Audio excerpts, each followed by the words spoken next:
Mbola eo amin'izay sehatra ny fampianarana izay hatrany tale avy amin'ny sekoly fanabeazana fototra na EPP 2023 misy eto Antananarivo no nanaraka fampiofanana mikasika ny tetikasa cantine scolaire izay sahany ministeran'ny fanabeazam-pirenena. Io maraina io moa no natomboka izany fampiofanana izany ka tetsy amin'ny INFP tetsy Mahamasina no nanatanterana izany. Tali avy amin'ny sekoly fanabeazana fototra na EPP misy 10 amin'ireo EPP misy 13 misy eto Antananarivo no nanaraka fampiofanana mikasika ny tetikasa cantine scolaire izay sahan'ny ministeran'ny fanabeazam-pirenena ary averina toato. Natomboka io maraina io tetsy amin'ny INFP tetsy Mahamasina izany fampiofanana mikasika ny cantine scolaire zany izay nosokafan'Andriamatoa Rabaribol ministry ny fanabeazam-pirenena tamin'ny pombo ofisialy.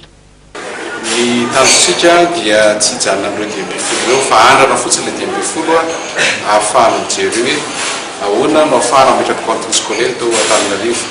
Ka ianareo reo zany no safidy ao anatin'ny maro dia mety tsy manantena ny ministera fa ho toto soamatsara ny programantsika.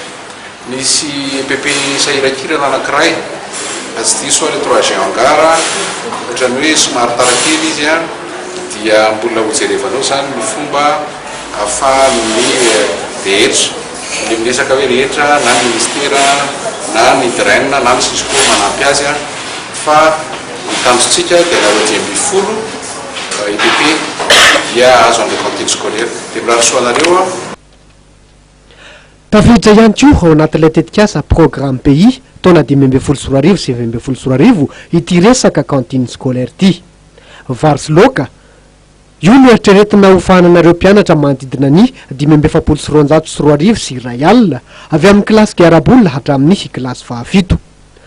Ireo ankizy mpianatra avy amin'ny fianakaviana sahirana no tena azo tombotsoa amin'ity tetikasa cantine scolaire eny anivon'ny EPP ity.